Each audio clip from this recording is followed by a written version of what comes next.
investments that we've made there, the spending we've made in Ukraine. The issue is not whether America will step up. We've stepped up. President Trump's spending $1 trillion in the next budget, proposing 13% increase, historic investments in our southern border, Golden Dome, advanced technologies, F-47. We're leading the way. The question is, will our allies step up the way we need them to? Because considering the threats in the world today, would you ever consider withdrawing the United States from NATO? I don't think anyone's calling into question the United States of America's investment on defense, especially when it pertains to NATO, the investments that we've made there, the spending we've made in Ukraine. The issue is not whether America will step up. We've stepped up. President Trump's spending $1 trillion in the next budget, proposing 13% increase, historic investments in our southern border, Golden Dome, advanced technologies, F-47. We're leading the way. The question is, will our allies step up the way we need them to? Because considering the threats in the world today, they have to. We all have to live in history together and recognize that it's not over. What if they don't? Would you ever consider withdrawing the United States from NATO? That's not what we're here to discuss. What we're here to discuss is that NATO countries, and we heard that in there, it was actually very heartening to listen to all the countries step up and say, we hear you, we all need increased capabilities, we all need to spend more. Thank you, President Trump, for reviving this alliance. It was an alliance that was sleepwalking to irrelevance. And President Trump, in his first term, said you need to step up and spend more. And he has in this term done the same. And what I saw in there were countries prepared to step up to push the limits of what they can do. That's a good thing. That's friends helping friends. So what would you... What about a timeline, sir, for the 5%? How many years would you give allies to actually reach that? Well, those discussions are ongoing. The ambassador is a key part of that. Go ahead if you want to speak to that. Again, the timeline is not being driven by the United States of America. It is being driven by the serious security threats that Europe faces, that the United States faces. And so, our allies are all have their unique situations, but everyone in that room was committed to doing dramatically more. To the 5%, I heard everyone saying that the capabilities are necessary, the hardening of our societies and our infrastructure, and all of the investments that it's going to require. Everybody's on board. Everybody's going to have a unique timeline, but I think there's a serious commitment here, and we're continuing to negotiate that. But again, we're not driving the timeline. The threats are driving the timeline. Russia's going to reconstitute in 5 years or less, and and Europe continues to tell us that Russia is their biggest threat, and we agree in the Euro-Atlantic it is.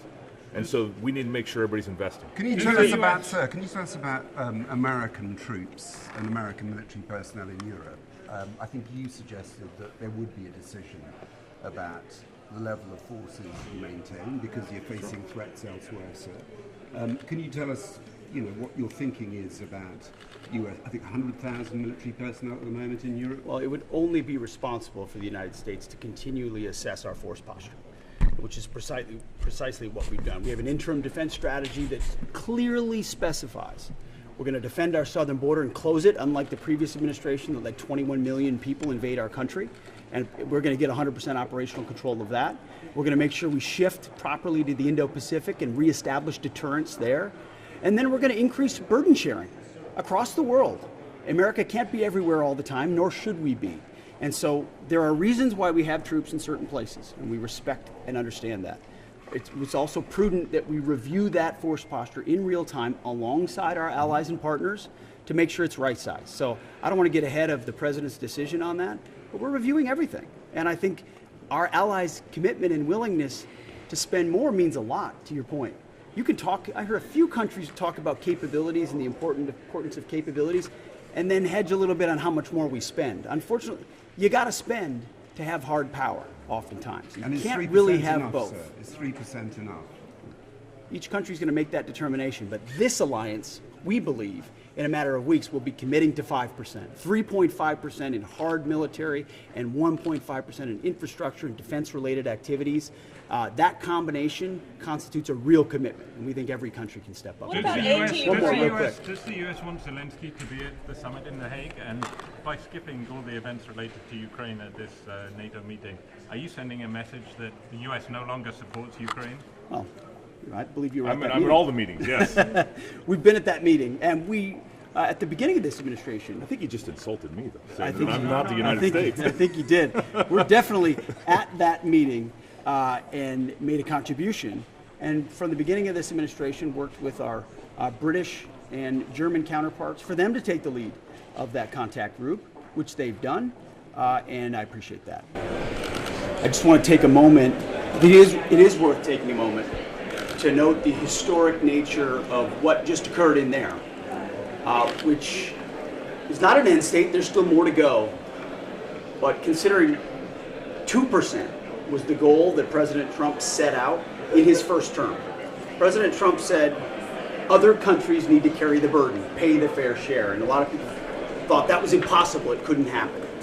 Here we are, and countries in there are well exceeding 2%, and we think very close, almost near consensus, on a 5% commitment for NATO in The Hague later this month. There are a few countries that are not quite there yet. I won't name any names. It's amongst friends in that room. We'll get them there. But from France to Germany, to the Baltics, to the Nordic countries, to Poland, to Greece, to Hungary, to so many more, the commitment is there. 5% on defense spending. When you consider the threats that we face, the urgency in the world, it's critical. We don't need more flags. We need more fighting formations. We don't need more conferences. We need more capabilities. Hard power.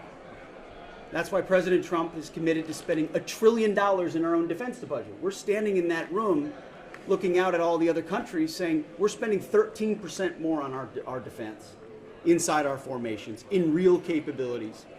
We need our allies here in Europe and in Canada to step up even more, to step up and take the lead, to recognize the defense of the continent as the core mission. So 5% is our message, and we will deliver that.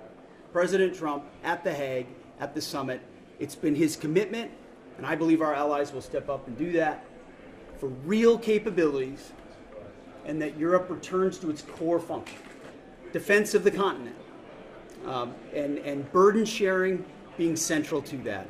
America has led for a long way. Now it's time for Europe to step up. So I'm very encouraged by what we heard in there. I appreciate the leadership, Group Secretary Ruta, our Ambassador Whitaker, who's done a great job.